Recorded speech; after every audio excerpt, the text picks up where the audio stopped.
अक्सर हम ना मिस्टेक कर लेते हैं और कभी मिस्टेक करने के बाद हम पैनिक या स्ट्रेस मोड में चले जाते हैं। और उस स्ट्रेस मोड में जाने के बाद होता क्या है कि हम ओवर रिएक्ट करने लग जाते हैं। और over react, panic mode, stress mode में आने की वजह से हम कुछ ऐसी चीज़ें कर देते हैं कि जो वो एरर या मिस्टेक इतनी होती है वो इतनी बड़ी बन जाती है।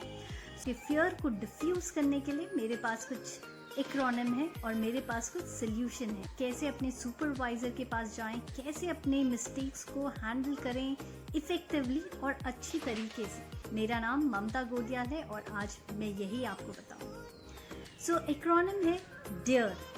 Dare to come out of your fear. D stands for do not panic. आप जब भी ऐसी सिचुएशन में आ जाएं, जब भी कभी आपसे मिस्टेक हो जाए, एरर हो जाए, तो कभी पैनिक मत करना। सिचुएशन को इजीली जो है हैंडल करने का एक तरीका यही है कि आप पैनिक ना हो, ओवर रिएक्ट ना करें, अवॉइड करें ओवर रिएक्ट करना, पैनिक होना, स्ट्रेस में जाना। इसके लिए हम क्या कर सकते हैं? A stands for allow yourself, allow your emotions to come down, calm down. So हम पैनिक में कैसे नहीं जा पाएंगे? अपने पहले इमोशंस को काम डाउन करने के लिए। जब हम अपने इमोशंस को काम डाउन कर लेते हैं ना, हैंडल कर लेते हैं, तो हम एक सेंसिबल जो है एक डिसीजन लेने के लिए तैयार होते हैं। अगर हमारे इमोशन बिखरे पड़े रहते हैं तो हम कभी भी कोई सेंसिबल डिसीजन नहीं ले पाते हैं।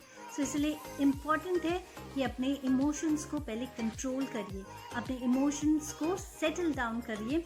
एक लंबी सांस लीजिए या उस सिचुएशन से कट डाउन हो जाइए, बाहर वॉक करने चले जाइए, आराम से बैठिए, रिलैक्स होइए या मेडिटेशन करिए। जो भी आपका इफेक्टिव तरीका है आप उसको अपनाइए, बट अपने इमोशंस को पहले सबसे पहले कंट्रोल करिए कोई भी डिसीजन लेने से पहले।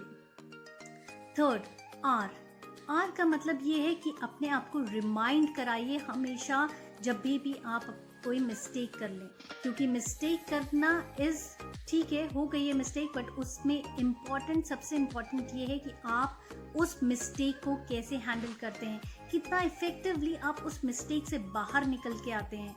क्या आप कोई और बड़ी गलती कर देते हैं, या उसको हैंडल करने के लिए आपके पास कुछ सोल्यूशन है, या आप उसको छुपा देते हैं, आप उसको डिफेंड करने की कोशिश करते हैं और कुछ बड़ी जो है मिस्टेक करते हैं। सो हमेशा रिमाइंड कराइए अपने आप को कि आपको ऑनेस्टली जो है अपने सीनियर्स के पास जाके उनको बताना है, कोई एक अच्छा सोल्यूशन जो है आपको सोचना है और आपको इस सिचुएशन को वाइसली और प्रोफेशनली हैंडल करना है। Last but not the least, E stands for explore the options. Problems होती हैं, मिस्टेक हो गई, ठीक है, इट्स ओके। अब इम्पॉर्टेंट ये है, सबसे पहले आपको यहाँ पे ये फोकस करना है कि आपकी मिस्टेक जो हो गई है अब उससे बाहर कैसे निकला जाए। इफेक्टिव सोल्यूशंस ढूंढें और वो सोल्यूशंस जो हैं अपने सुपरवाइजर के साथ ज़रूर डिस्कस करें, क्योंकि हमारे सुपरवाइजर जो हैं वो बहुत एक्सपीरियंस्ड होते हैं। So understand that your supervisor are very much experienced and very knowledgeable. So इसको अंडर एस्टिमेट मत करिए, सीनियर्स के पास जाइए, हो सकता है कि उनके पास ये सिचुएशन को इम्प्रोवाइज कर सके, इसमें कोई और बेहतर टेक्निक जो है वो ऐड कर सके। हो सकता है उनके पास एक बहुत ही बढ़िया तरीका हो इस पर्टिकुलर सिचुएशन को हैंडल करने का। So remember this acronym dare. D for don't panic और don't overreact. A for allow your emotions to calm down, allow your emotions to be in your control.